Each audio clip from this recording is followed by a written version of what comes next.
Hello, welcome to the video. Today I want to talk about intermittent fasting and basically go over some of the pros, some of the cons to help you make a more informed decision on whether it is something you want to implement into your life to help you achieve your body composition goals. First of all, what is intermittent fasting? If you don't already know, it's pretty much just a way of structuring when you eat versus when you don't eat. So it's most commonly set up as a 16 to 8 ratio of fasting for 16 hours and then eating all the food you need to eat for the day within an 8-hour time frame. So this might look like skipping breakfast and not eating your first meal of the day until like 1 p.m. and then eating everything else you need to eat for the day between 1 p.m. and 9 p.m. and then going to bed and fasting and then skipping breakfast again. That's how it's most commonly done. It doesn't really matter what those times are as long as you are eating all the food you need to eat within that eating window and not eating anything in the fasting window. Now, some of the benefits of intermittent fasting, or I think the main benefit of intermittent fasting, is that it helps you better manage your calories when you are in a calorie deficit for fat loss. So it's very, very important that you understand intermittent fasting itself doesn't cause fat loss. It doesn't help you burn more fat while you're fasting or anything like that. All it does is it helps you better manage your limited calorie budget. So if you think about the day as a whole, if you are eating for 16 hours, just say you wake up and you eat breakfast at 6 a.m.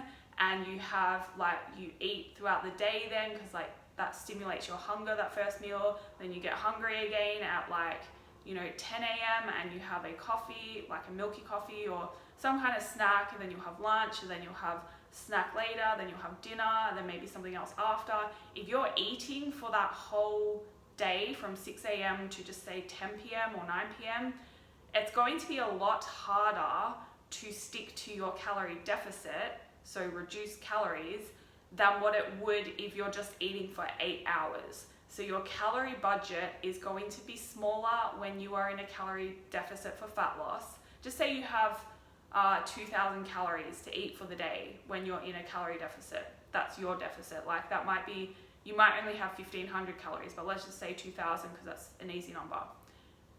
2,000 calories spent in 8 hours is going to enable you to eat larger meals that will possibly satisfy you better than what it would if you spent that 2,000 calories over 16 hours or even 12, 14 hours. That means that your meals are going to have to be smaller. They might not satisfy you as much. You're going to be more limited in what you can eat in certain meals. It's going to have to be more low-calorie foods if you're eating more frequently. So yeah, it's a nice way to allow you to have bigger meals, higher calorie meals, without going over your limited calorie budget when you're in a calorie deficit for fat loss. I also like using intermittent fasting because I find it helps me focus better in the morning. I love first thing waking up, going for a walk, getting my coffee and getting started on my work for the day. And I find if I don't have any food in my system, I get a lot done, I can focus a lot better and think more clearly, as opposed to if I eat breakfast and then try and do my work. So it's very individual, those kinds of benefits, and some people, especially females, I find it's very hit or miss. Female bodies, I think, are a lot more sensitive to fasting than males, but regardless, if it works for you and if you find you have better focus and that helps you get more work done or get better work done, like better quality work done, then it might be something that you want to implement in your life. Now, there are also some health benefits to fasting, but at the end of the day, most of the studies have found that the benefits are the same as being in a calorie deficit itself. So you don't really need to fast in order to be healthy. This is talking about intermittent fasting, not longer fasts like 24-hour fasts and stuff. There seems to be benefits to those, but that's a separate video.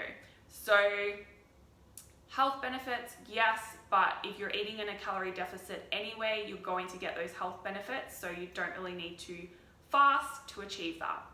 Now, some of the cons of intermittent fasting. Whilst it is very useful for fat loss, it is maybe not so useful if you are eating in a calorie surplus to build muscle.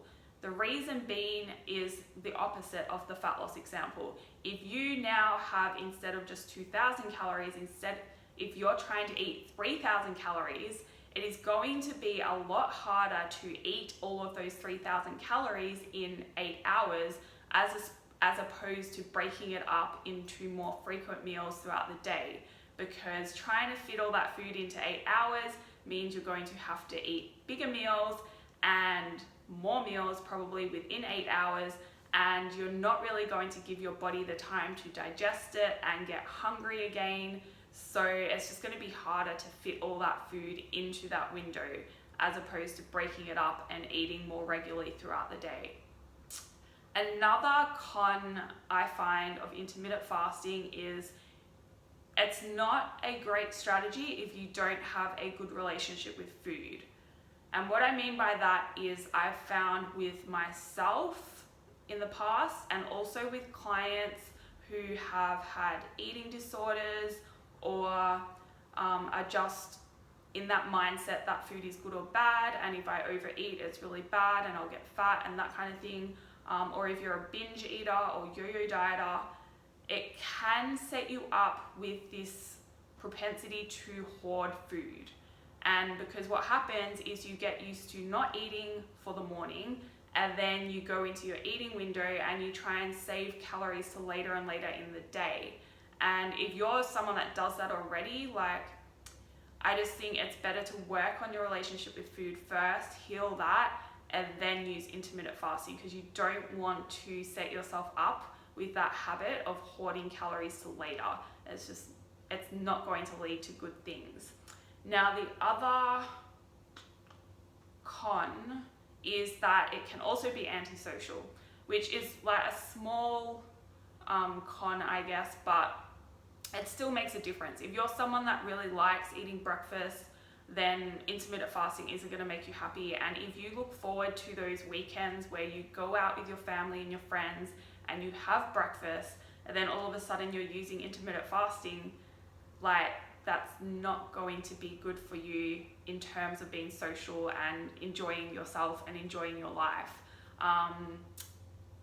So if you're going out for breakfast on the weekend and you really enjoy that, it's going to look really weird if you're like, okay, I can't eat, I'm just going to have coffee. Like, that's fine. If that's your goal and that's what works for you, then I 100% say go for it. But if you really enjoy eating with your family and friends, there's such a social aspect to food, as we know. So intermittent fasting is not good for that. Now, some of the common questions I get about intermittent fasting. First of all, one of the most common questions I get is, won't it slow down my metabolism? Like, don't you need breakfast in order to spike your metabolism for the day? This is a myth. You don't spike your metabolism. Like, you kind of do by eating, but when you eat, basically you need energy to digest that food that you've eaten, and that will like spike your metabolism a little bit, but not enough to cause you to burn extra fat or lose extra fat. So you don't need to worry about that. You definitely do not need breakfast. If you don't like eating breakfast, you don't need to worry about it. It's not going to spike your metabolism or help you burn fat faster. Another question I get is, what is the best way to deal with hunger? Because whilst you're getting used to fasting, like, once you're used to it, once you've done it for a while, you'll find that your body regulates its hunger signals, so you don't get so hungry in that morning period before you have your first meal. But whilst you're getting used to it, and even once you are used to it, it can be helpful to have black coffee, black tea, or sparkling water. Those are what I use to help kind of dissipate the hunger, because coffee is an appetite suppressant, and sparkling water helps with that as well. So that's what I would do to help with the hunger, and just know that once you stick with it for a long time, it kind of gets easier as you go. Now, the last question I get is it okay to eat before 12? Like, just say you are really, really hungry and it's 11 a.m. and you need to wait another hour still before you can start eating. If that's the case, just eat at 11. Like, the times don't actually make a difference.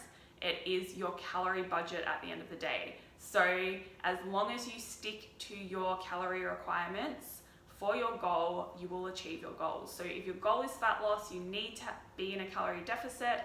If you stick to that, it doesn't matter when you eat, really. Like, if you want to use a calorie deficit and intermittent fasting, you can make that eating window between 11 a.m. and 6 p.m. or 11 a.m. and 8 p.m.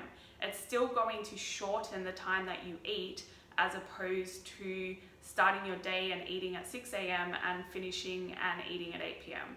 So it will still help you better manage your calories no matter what time you start that first meal. And you can mix it up. Like, if you like going out for breakfast on the weekends but you don't like eating it during the week, then you can just intermittent fast during the week and eat your breakfast on the weekends. The one con of doing that is that your body does get used to when you eat, and it starts to, I guess, make you prepared for eating at that particular time by making you hungry and stuff. So it will kind of interfere with those hunger signals and that regulation. But at the end of the day, if it works for you and you can make it work like that and you like that, then go ahead and do it. So yeah, that is pretty much all I want to cover in this video. Whether or not you use intermittent fasting, I really think it depends on you as a person, what you feel good doing, and what your goal is. Like, if your goal is fat loss, it can be a very useful way to manage your calorie deficit. Whereas if your goal is muscle building, then it might not be so useful. Intermittent fasting isn't magical. It won't help you burn more fat during that fasting window, and it's not going to slow down your metabolism either if you don't eat for a period of the day. So do what works for you at the end of the day. Try it out and give yourself a week though on it, or even 2 weeks, to see how you're feeling, and then use it whenever you want to, basically. So that is all. If you have any questions, please reach out to me, comment below, or send me an email, and I will see you in the next video.